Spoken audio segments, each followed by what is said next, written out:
Ekki hádramatískur sigur, getum sagt það hérna Hlíðarenda í opnunarleik, bara hvernig líður beint til leik? Bara mjög vel, það var bara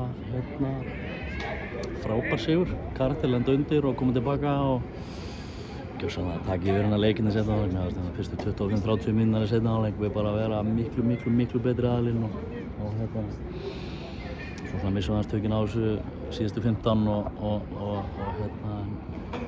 veit ekki alveg af hverju við kom ykkur pínu skjálfti í okkur en þetta er bara verðskuldað með að við hvernig seinni hálfleikurinn. Fyrir hálfleikurinn erum við pínu skjálfti í okkur og gera klöðuleg mistök og svona einhvern veginn ekki alveg nægilega rétt stiltir sko en svo kemur bara seinni hálfleikur og við bara erum miklu betra liðið en það í 25-30 mínútur og sem að skópi eiginlega þennan sigur. Hemmi talar að Valsmenn hefði stýrt leiknum frá A til Ö, ertu sammála því? Það má alveg halda það. Það er bara fínt ef hann heldur það að þeir hafi stýrt honum frá A til Ö, það er bara geggjað. Bara svona kaflinn samt svona áður en þetta sigurmark kemur á og svona Valsmenn voru svona kannski voru svona langt síðan Þórsarar voru svona bitlausir kannski svona 10-15 mínútum áður en sigurmarkið kom en svo kemur þetta momentum undir lokinn og það hlýtur að hafa verið luft að sjá boltann enda í netinu. Já, frábært. Mér fannst það var kannski ekki svona langur kafli eins og þú talar um. Mér fannst við vera búin að það var svona stuttur kafli að markið kemur. Já, svona kannski svona 10-15, það er alveg rétt hér, sorry. Já, það var bara ógeðslega gott að fá markið í lokinn. Það var eiginlega bara aðeinslegt og mér fannst bara, eins og við talaðum með stuðningsmenn fyrir leik, Þór hefur örugglega aldrei verið með jafn breiðan og sterkan hóp og jafn öflugan bekk eins og við erum með núna, þannig að það sýndi sig svo sannlega í dag, frábærar frammistöður af þeim sem kom inn á og bara ótrúlega dýrmætt fyrir okkur að hafa svona hóp og stóran hóp og góðan bekk. Ég myndi segja nóg möguleikum fram á það og sást heldur betur í dag og breytt leiknum.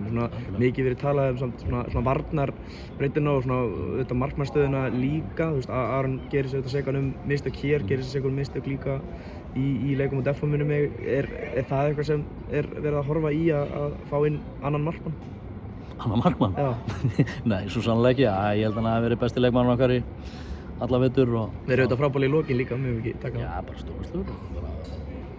Spyrnurnar hans eru geggjaðar, hann er geggjaður leiðtogi, hann er frábær fyrirmynd.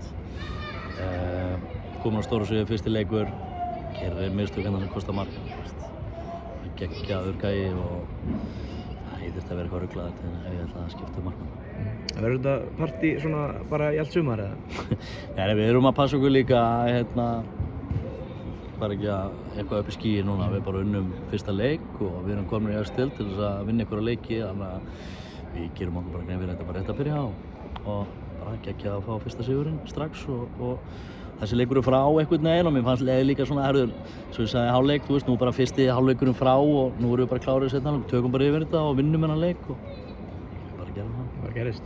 KR þetta næst, þeir útileikir eru útileikir, hvernig horfir á framhaldið núna? Þetta margir sem hafa spáð Þór annaðhvort í falli eða svona viðlóðandi fallsætum. Bara líst ógeðslega vel á þetta. Ég hef búinn að segja öllu viðtölum að ég hef alveg svakalega trú á þessum hóp. Svakalega trú á því sem við erum að gera og hvað við erum að standa fyrir og veist, ég get bara ekki eftir annað en bara spenntur fyrir framhaldinu og eins og segja, það er bara fínt ef að fólk er að efast okkur. Siggi, takk fyrir ganga vel.